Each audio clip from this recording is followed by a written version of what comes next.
sports pia mambo ni mengi, and of course we'll be looking at all that right here on the docket. Tuanze na sports kwanza. Tuanze na sports. Tuanze na hiyo sports. Unasema tuanze na mchezo. Kwa mambo you are very very critical of the president yes. and his administration. Yes. Lakini umeona over the last couple of days ama weeks tuseme amekuwa kiwazawadi bonuses. Wale wachezaji wa Harambee Stars. First of all, is it a good gesture? Ama bado utasema ana embezzle public funds? Sisi tulisema ndovu hazikwi na pembe zake. Tunajua 2077 kuna ndovu tunaenda kuzika. Kwa hivyo saa hii ni kung'oa pembe zote. Anything that can be of benefit to Kenyans that the President of the Republic of Kenya is holding, tunachukua.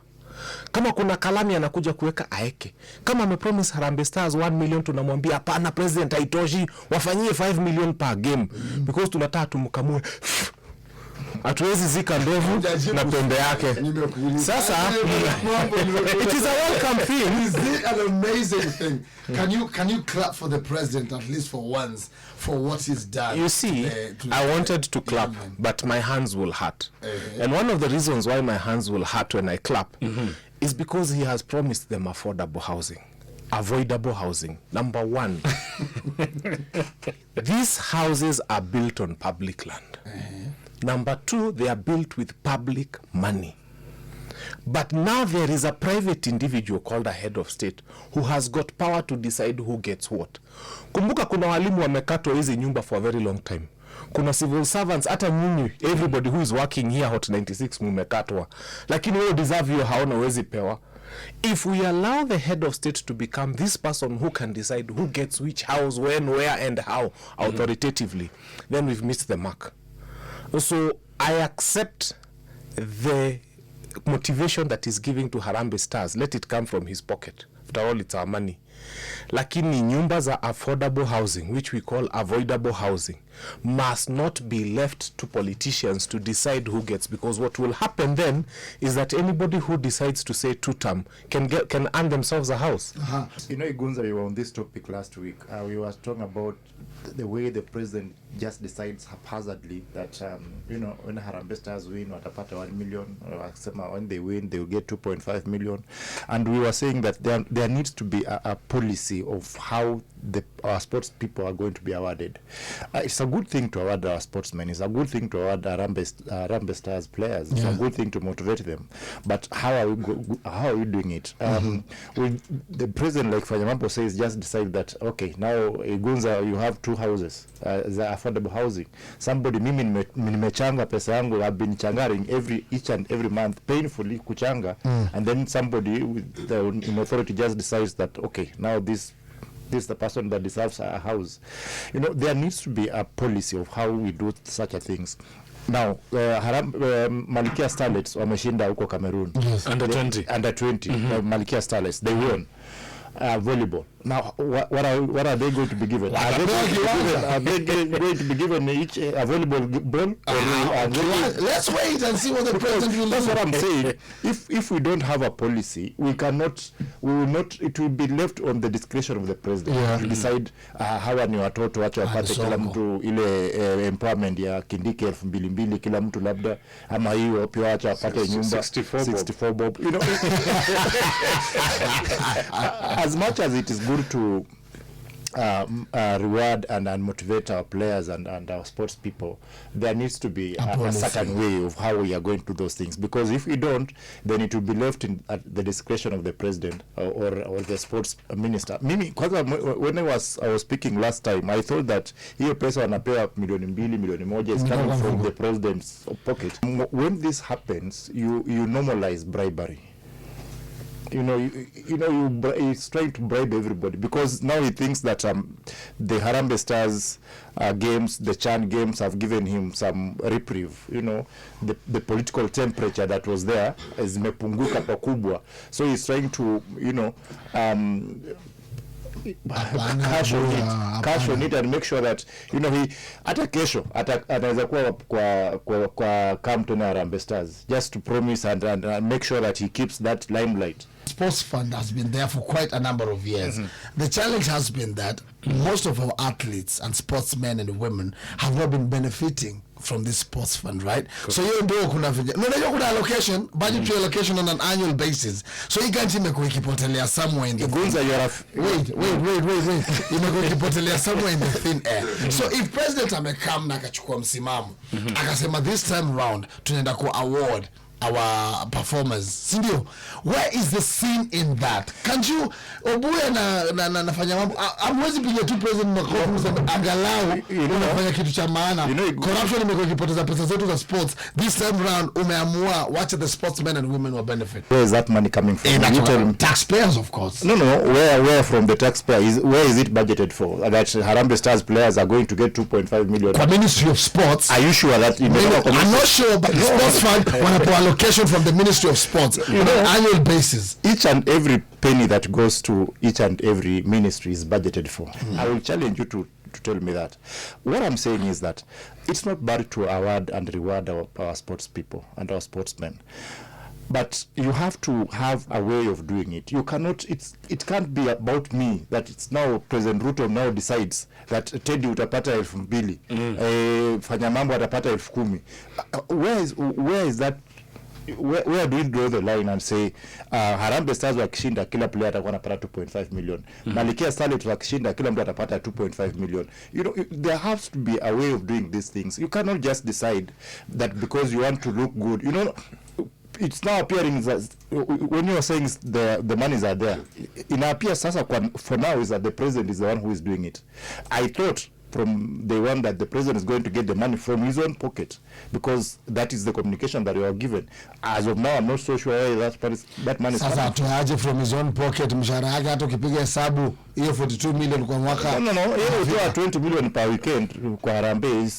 That's small money for him. I'm extremely happy to be a Kenyan right now. Why? And I'm happy because our Kenyan flag is flying up for the very good reasons. You know, Kenyan flag has been going up because of Olympics. We've been going up because of marathons. Our flag and our national anthem has been sung many times because of things we've done in the sports arena. And football has been one of those places where we have been a total shame. Actually, think about it this way. All our stadia in this country, and I have always fought, all our stadia in this country are dedicated to football. Utaona hata hii wanajenga Talanta wataeka posts za football. Yet football has been one of the worst performing games in this country. We have never dedicated a stadium to rugby, yet rugby has done this country so proud. We have never given the kind of incentives we are giving to rugby, yet rugby has done us so proud.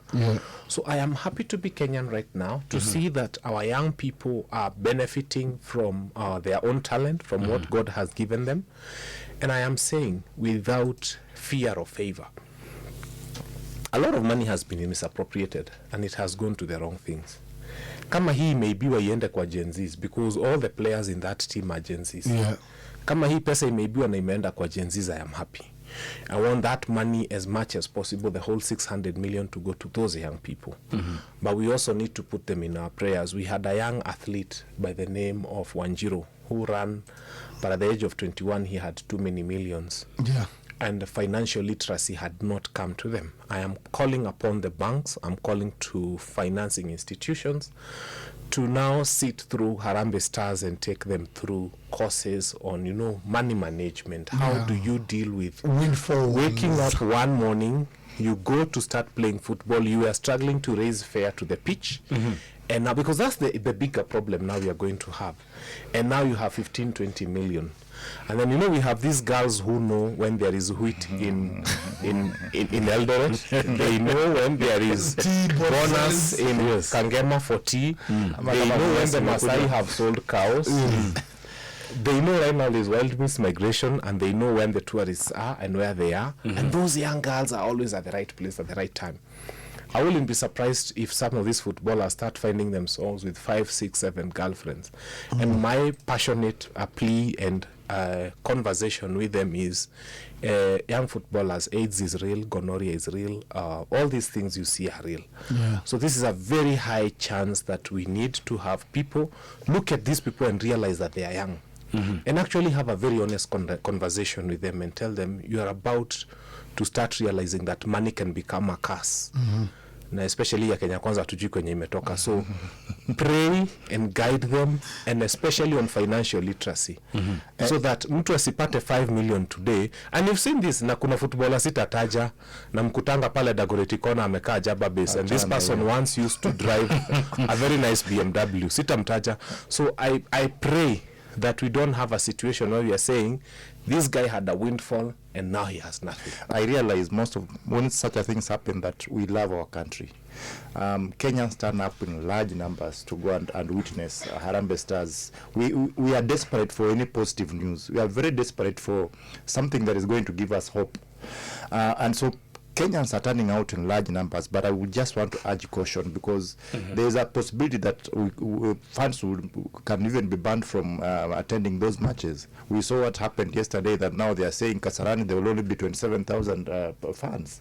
That is, we will not even give motivation enough to Harambee Stars the way we did the game of Morocco, where the stadium was literally full. And so how I wish that even as we turn up in large numbers, even as we show our patriotism, that we are going to do that as per the law and as per the guidelines that have been given by CAF and FIFA. Because if we don't do that, there's a possibility that they are going to I disagree with you. us from. Chan is talking to the wrong people. Waenda waongee na KMCA fulani kilikuwa kinaonekana na tickets huko. The reason Kenyans are having a problem is because they genuinely want to pay for tickets. Kenyans have sacrificed. They have money. They want to pay for tickets. They want to come and support their team. And then some hooligans are seen holding booklets of tickets. And those hooligans are even elected members of county assembly. And people do not have tickets to access Kasarani. It's annoying. So what Chan should be doing is asking, who are these morons who are holding tickets? And why are they holding tickets? Those are the people we need to sanction. Sasa tunafaa kuwa tumetembelea hawa wapumbavu. Tuende tuwaambie sisi tumekujia tickets za match. The stampede that happened there that could have led to the loss of life was happening because when you ask those people, many of them were actually willing to pay. But the tickets are not available. You are told tickets are sold out. Tickets are sold out, na tunaona kimutu huku kimejaa huko kimeshika ma tickets kinasema yes, one individual. And that is why inasema if we have to visit somebody, and I'll say this without fear of favor, tuende to visit our MCA tumwambie give us those tickets. Because it's annoying that we can be told to bring 27,000 people to the stadium because some people have decided to control tickets. These bad manners must be stopped. And as a country, we must stop addressing the wrong people and the wrong things. Why are you punishing Kenyans? You know, reducing from 50,000 to 27,000. You're punishing 23,000 people because some few morons, and I call them morons on national TV, are holding tickets that should have gone to Kenyans. So let us deal with this problem and I will talk to the head of state on this show and tell him, President William Ruto, watu ni watu wako. Talk to them and tell them to release those tickets to Kenyans. Sio kushenda tu hapo what is the use of giving people 1 million shillings na kuna mtu amehold tickets ati wanaogopa watu wataenda kwa stadium waseme one time is real, whether you like it or not, it's real. It is happening under the theme for the people, for prosperity. The devolution is a catalyst for equity, inclusion and social justice. I believe we've hosted about 8 devolution conferences thus far. But Obuya, are we there yet? Is the dream of devolution anywhere near sight? I have attended a few devolution conferences, including the one in Makueni, the one I think I have attended like 3 devolution conferences. You nenda? Is mekwa. So we are not there yet. There are lots of if you come from far-flung areas, if you come from Busia, where I come from, if you come from maybe even Harambee, where the devolution conference is happening, where marginalization has happened from national government over time, then you realize that despite the negatives or the negative that we experience from devolution, we are making some progress. There's still lots of issues to do with corruption in devolved units. We have devolved corruption fully. There's an issue to do with the monies that are used to pay salaries and the monies that are used for development. We are taking a lot of our monies that are supposed to go for development to pay salaries, and they're just some counties have just become employment bureaus, and the biggest threat to devolution right now are our governors and the National Assembly, because governors engaging in things that they are not supposed to be engaging in. They're engaging in corruption, cronyism, all the favorism. Huko pia unapata huko sasa, because you come from a certain clan, you are now disadvantaged if a governor comes from a certain area. So all those issues must be addressed, especially corruption and making devolution counties to be employment bureaus. If we can stick to the law where it says that 35% of that money only that 5% should be used for salaries and the rest should be used for development, we'll get somewhere. But as of now, we are still struggling with devolution. Fanya mambo. In Homa Bay, there is a devil illusion. The devil illusion conference. And it's devil illusion because how do you explain to me that a county exists with a county engineer and a county board for construction of roads, and they don't own a grader, they don't even own a shovel? In Nairobi here, unakuta kuna mtu ameandikwa kazi, yeye ni driver wa tractor ama operator, permanent and pensionable, job description to drive county grader. Na miezi inafika 3 hajai gurumisha county grader. And every time we need to do something in Kilimani, na by the way tulisema Rhino charge ifanywe Kilimani, you don't need any other place to go, sijui kutafuta mashimo kubwa, ziko tu hapa Kilimani, we can do Rhino charge from here. That place, that grader hajai guruma, because they are waiting to give that contract to a private performer. Alafu mnaenda huko Homa Bay, mkupeana speeches za upuzi kusema devolution is working. Devolution is not working. If devolution was working, we would not need a conference to tell people it's working. People will tell you from where they are. We have seen a few governors who are working, and I don't hold brief for any of them, but Murang'a governor is seen to be doing what makes sense, and a few others. But we don't need a conference. The number of millions of shillings that have been spent in Homa Bay, in hotel and entertainment and eating and, just sleeping there, they're just wasting our taxpayers' money telling us that they have been stealing from us. It's a confirmation of how well they can steal from us, and they are rubbing it in our faces. These devolution conferences need to be abolished. I don't see what comes out of the conference until some stupid county that I won't mention went for benchmarking on how to do good. They were doing benchmarking on dairy farming. Wakatoka hapa wakaenda Rwanda, and then they were told by the way we learned from Githongori. So this nonsense of peer-to-peer is not there. Hakuna kitu wanafanya hapa. The truth is, what peer-to-peer do I need to realize that I'm wasting more than 70% of what I get on salaries? What conversation are we having? If you're a governor who is not able, if you have to go and ask the governor of another county, how are you managing to have less salaries, less money going to salaries and more money going to actual projects, then you are not supposed to even be a governor. Hata ufai kuwa MCA, hata ufai kuwa mkubwa wa Keto Deep. So devolution conference for me is a waste of public resources. What they are doing is eating our money out. By the way, you should see how gluttonous they are eating. Out. Na hakuna kitu inatoka huko ya maana, ni ma documents tu zinaenda kwa shelf. I disagree with what Fanyamambo is saying, and I'm very hesitant to give devolution a bad name, so that No, it's the conference. Devolution is good. It's the conference.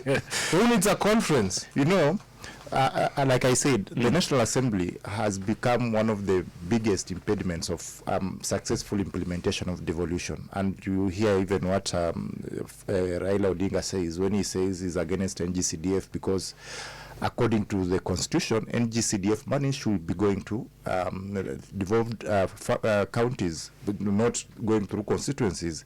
You hear what the president has been saying, that they are going to construct a soko kila mahali. Soko is a function of a devolved units.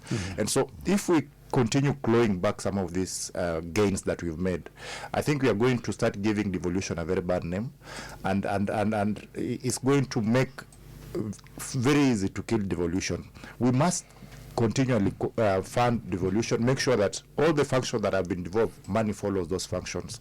Like, health, for example. it's a devolved function. The national government only deals with referral hospitals, which are like 4 or 5 in the country, and policy matters. But if you see the budget that is remaining at national government for health, for example, is huge, billions of monies. Why can't you take those monies to devolved units so that then you make health to function from the devolved units? Because if you deny them health monies, then you are going to make sure that health is not functioning in those hospitals that are dependent owned by ordinary mwananchi, and that's when you start giving devolution a bad name, because utasema health imekuwa devolved but it's not working. But it's not working because you are not devolving the funds that are supposed to be going to counties. And so we must continually fight and make sure that all the functions that have been devolved are funded fully. That's when devolution is going to work. Let's have a look at what's been happening in the world of politics. From DAPK's wrangles, Eugene Wamalwa one side, George Natembe on the other side, and of course the politics of one term, like Fanyamambo said a bit earlier, and Kalonzo just yesterday asking Gen Z to help design a new logo for Wiper. Is there any change that's coming with that? Mi DAPK sioni kukiwa na shida kubwa. As long as once they finish fighting, they discuss it's a one-time issue, we are okay with that. The most important national calling we have right now is removing William Ruto from the presidency through the ballot. So hakuna any other bigger calling than that for us as a nation. 8th of August marked exactly 3 years. So ile time wameserve ni mrefu kuliko ile imebaki. Imebaki 2 years exactly. Turudi kwa debe, tuwafukuze, tuwapeleke nyumbani. John Buddy would disagree with you, because he's saying Ruto will be remembered for the Rironi Mau Summit, this JKIN for progressing SGR from Naivasha to my hometown Malaba.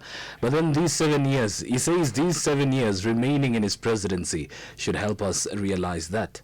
That's Buddy. See, John Buddy, I don't know what happened to him once he became cabinet secretary. But I'll just tell him one thing. One term is real. And what he needs to realize is that Nelson Mandela was a one-term president. Jimmy Carter in the US, famous as he was, he was a one-term president. Actually, alitoka 1981. George Bush Senior, 1993 alitolewa na Bill Clinton. Sema one term. Then there was Trump. Sema one term. Now he's just come back again by good luck.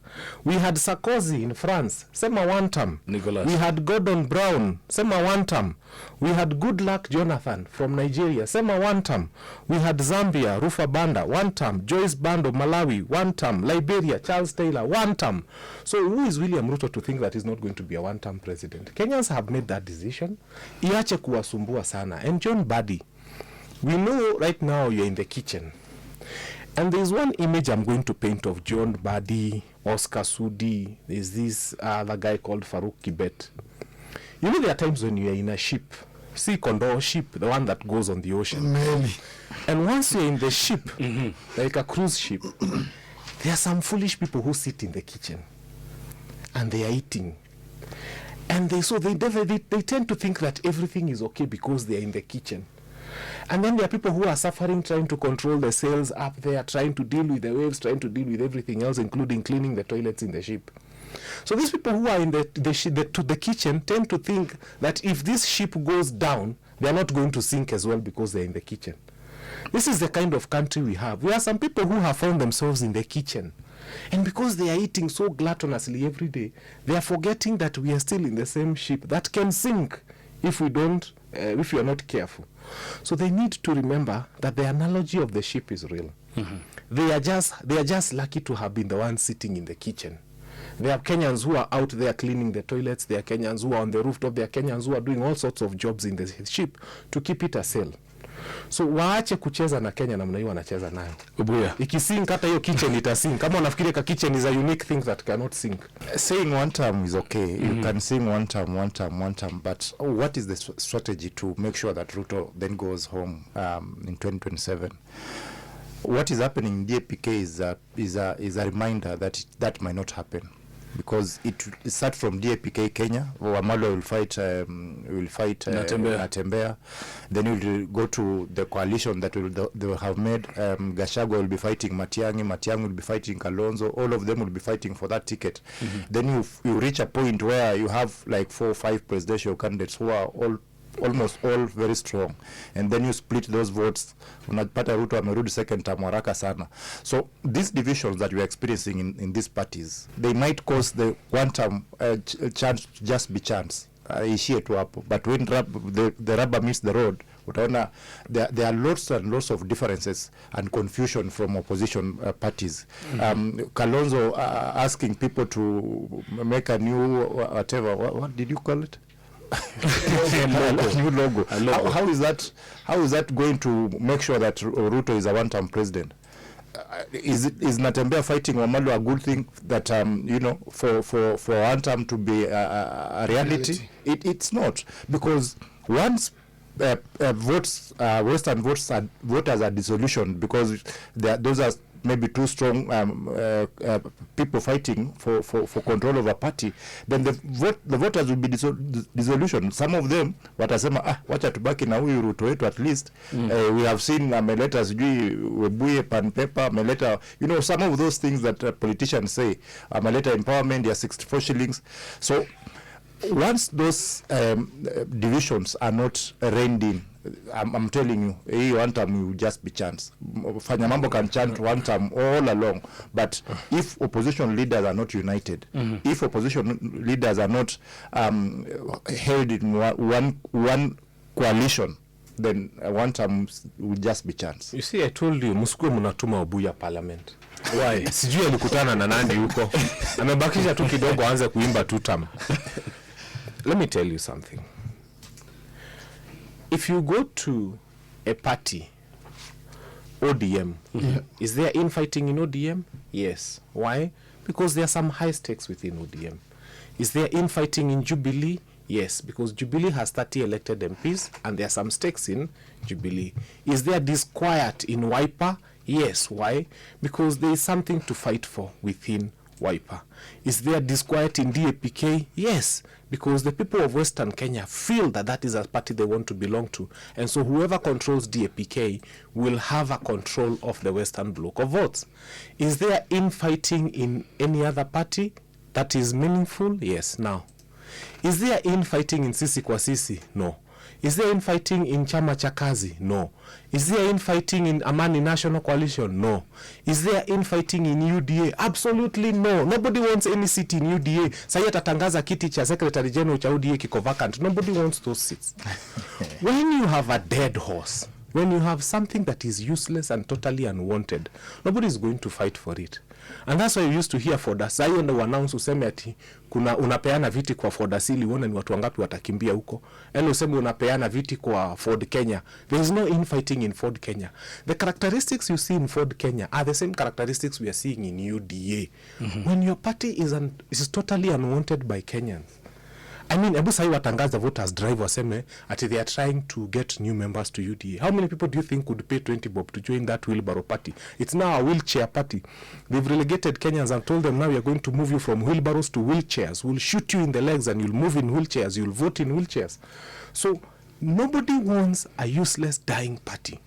So for him to come and tell us that a party that is dying, that nobody even wants to be elected to be a representative of farmers in that party, is going to make the next presidency is not possible.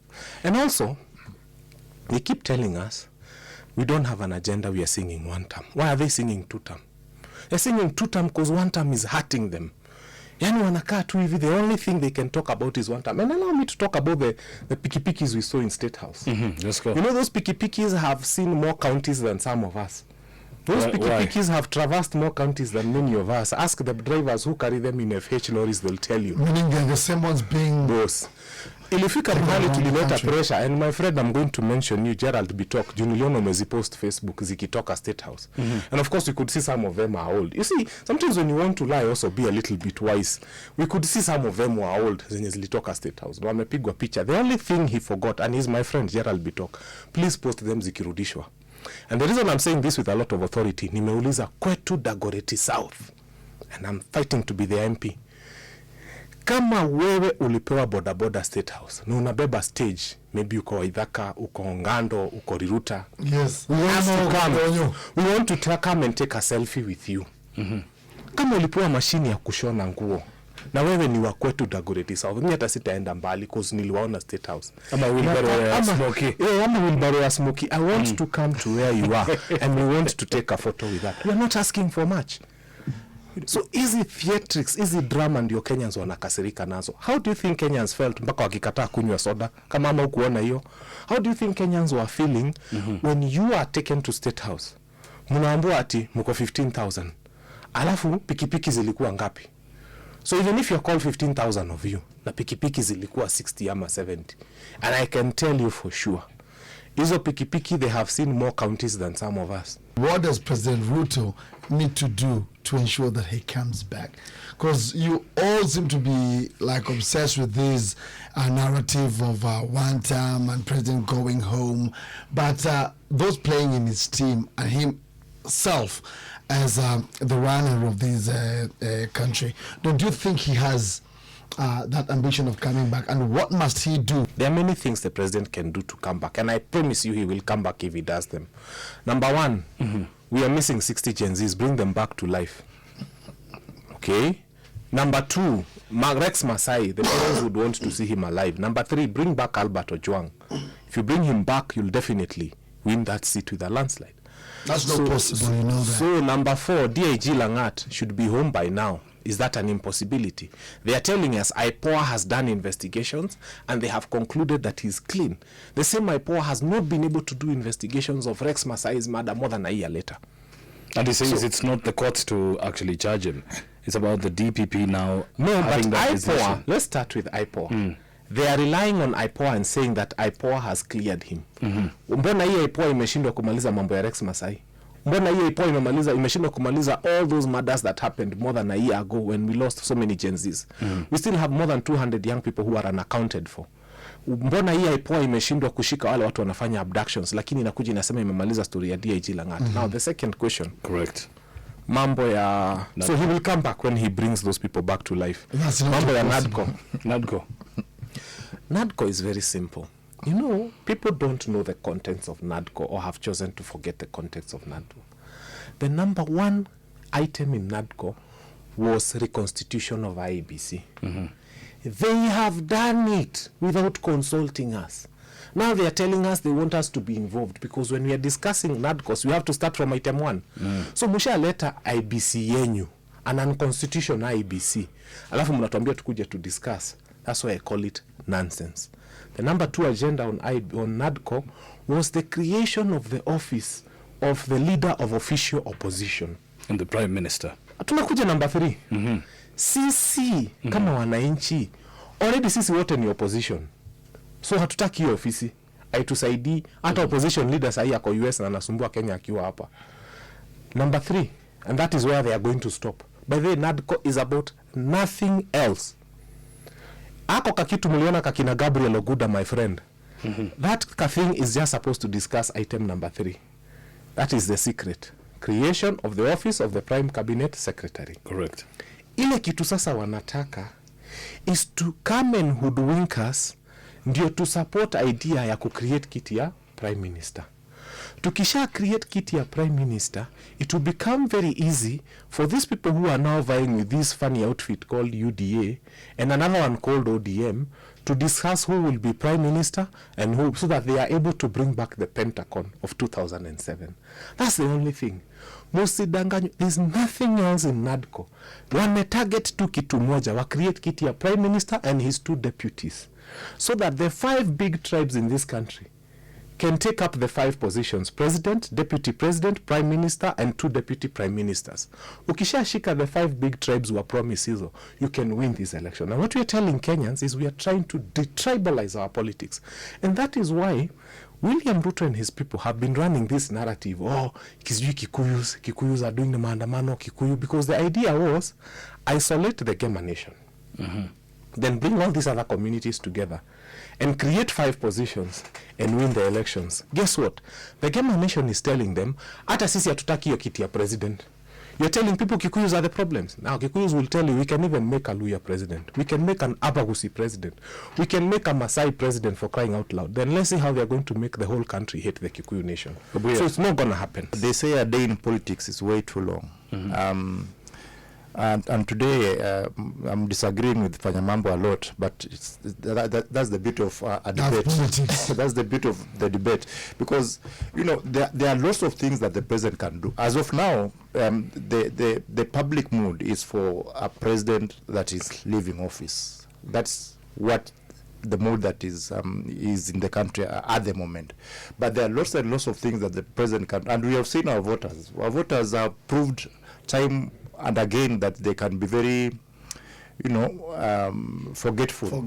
Yeah, they you do something today and then tomorrow you've done something small, and they say, wacha turudishe huyu at least at that. But first, the president must just make sure that the opposition is not united.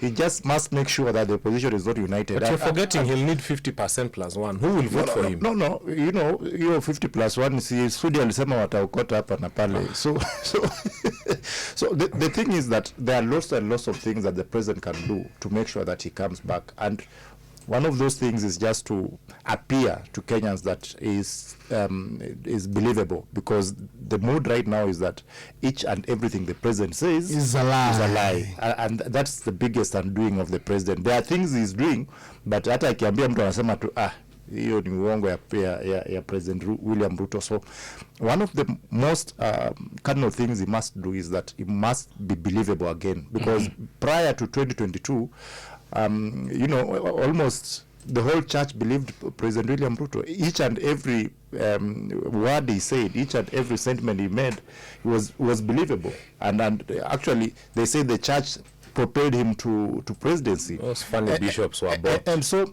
once Kenyans start believing President William Ruto, it will be much easier for him to convince them that, I deserve a second chance. But as of now, each and every word he says is seen as a lie.